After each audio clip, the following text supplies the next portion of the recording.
जानिए हर सच की कहानी दिनेश ठक्कर की जुबान आपके अपने नेशनल न्यूज इंडिया पर।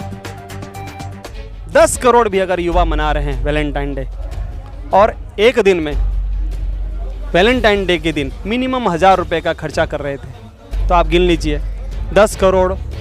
इंटू 1000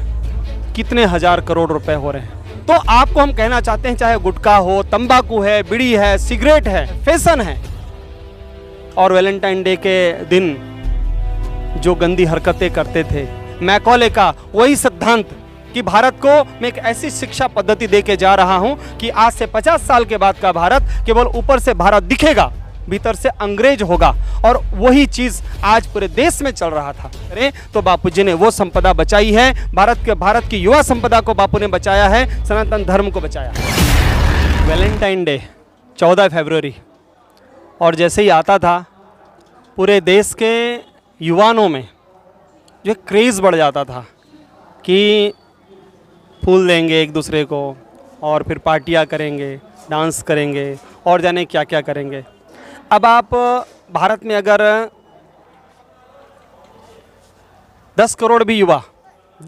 भी अगर युवा मना रहे हैं वैलेंटाइन डे और एक दिन में वैलेंटाइन डे के दिन मिनिमम 1000 रुपये का खर्चा कर रहे थे, तो आप गिन लीजिए 10 करोड़ इंटू 1000 कितने हजार करोड़ रुपए हो रहे हैं। उसके बाद बापूजी ने अपने 5 करोड़ शिष्यों में, जो बापूजी के फॉलोअर्स हैं उनकी संख्या अगर 5 करोड़ है, उन 5 करोड़ शिष्यों ने अगर दारू छोड़ा है, व्यसन छोड़ा है, मान लीजिए एवरेज केवल 200 ग्राम ही कोई दारू पी रहा है रोज का, तो आप गिन लीजिए कि 5 करोड़ लोगों का अगर व्यसन बापूजी ने छुड़वाया है 200 ग्राम के हिसाब से 1 करोड़ लीटर दारू रोज जो पूरा होने वाला था वो बचा एक दिन में। 30 दिन का 30 करोड़ लीटर, एक साल में 365 करोड़ लीटर, और बापूजी पिछले 50 वर्षों से ये कार्य कर रहे हैं। आप सोच लीजिए कि देश के लोगों का,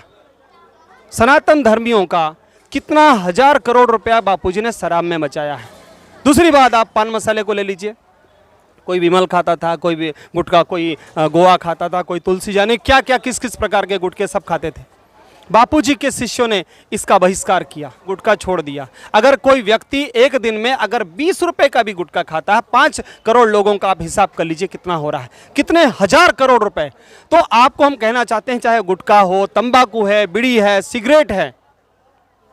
पान मसाला है, फैशन है, और वैलेंटाइन डे के दिन जो गंदी हरकतें करते थे और जिस प्रकार से गर्भ निरोधक दवाओं का इस्तेमाल करके जिस प्रकार से पूरी जनरेशन को ख़त्म कर देने की जो साजिश थी, मैकॉले का वही सिद्धांत कि भारत को मैं एक ऐसी शिक्षा पद्धति देके जा रहा हूं कि आज से 50 साल के बाद का भारत केवल ऊपर से भारत दिखेगा, भीतर से अंग्रेज होगा, और वही चीज़ आज पूरे देश में चल रहा था। और बापूजी ने वैलेंटाइन डे, कौन वैलेंटाइन, काहे का वो संत जिसने हमारे देश के करोड़ों युवाओं का सत्यानाश, कमर तोड़ दिया हो, उसका अनुसरण करके करोड़ों युवा बर्बाद हो रहे थे। आज मातृ पितृ पूजन के माध्यम से बापूजी के करोड़ों साधक पूरे देश में घूम कर मातृदेवो भव, पितृदेवो भव, आचार्य देवो भव का प्रचार करके पूरे मानव समाज का, भारतीय संस्कृति का और पूरे भारत भूमि की इतनी बड़ी सेवा कर रहे हैं। तो इसके माध्यम से हम तो ये कह रहे हैं कि 5000 करोड़ क्या होता है। 5000 करोड़ कोई बात नहीं, कुछ भी नहीं है। बापूजी ने जो हमारे देश के लिए, हमारे अर्थतंत्र को जो मजबूत किया है और हमारे देश के लोगों को जो बचाया है इस कुमार्ग से, इस धर्म विरोधी मार्ग से, ये इसके सामने ये कुछ भी नहीं है। हम आपको फिर से कहना चाहते हैं कि बापूजी कम से कम प्रति वर्ष 10,000 करोड़ रुपए सनातन धर्म के मानने वालों को, जो बापूजी को मानते हैं, उनकी भी हम बात करें और पूरे देश की बात करें तो बापूजी ने वो संपदा बचाई है, भारत की युवा संपदा को बापू ने बचाया है, सनातन धर्म को बचाया है। तो इन्हीं लोगों ने मतलब षड्यंत्र करके, सीधी सी बात है, जिस संत ने 10,000 करोड़ रुपए, 5,000 करोड़ रुपए अगर वो साल का बचा रहे हैं,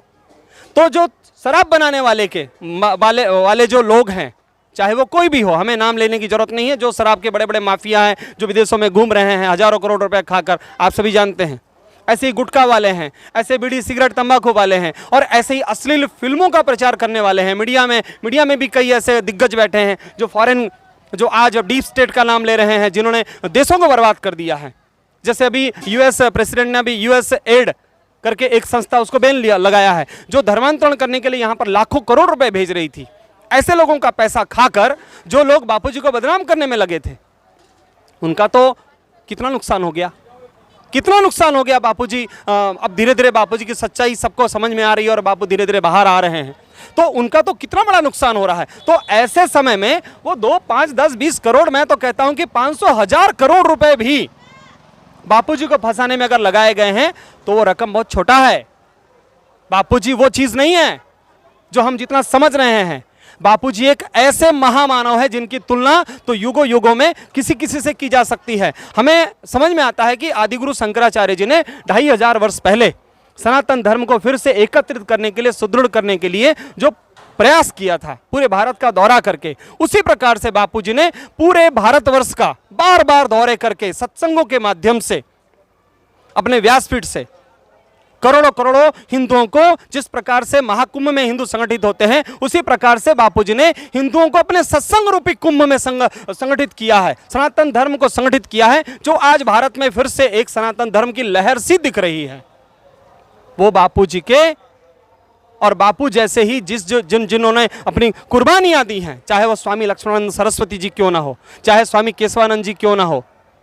तो ऐसे लोगों की कुर्बानी है, चाहे शंकराचार्य श्री जयेंद्र सरस्वती जी की क्यों ना हो, ऐसे लोगों की कुर्बानी के कारण आज थोड़ा सा हिंदुत्व का एक माहौल देश में बन रहा है। और इसके पीछे केवल और केवल 85 वर्ष के बुजुर्ग संत, परम पूज्य, परम वंदनीय संत श्री आसाराम जी बापू ही हैं। जानिए हर सच की कहानी दिनेश ठक्कर की जुबान, आपके अपने नेशनल न्यूज इंडिया पर।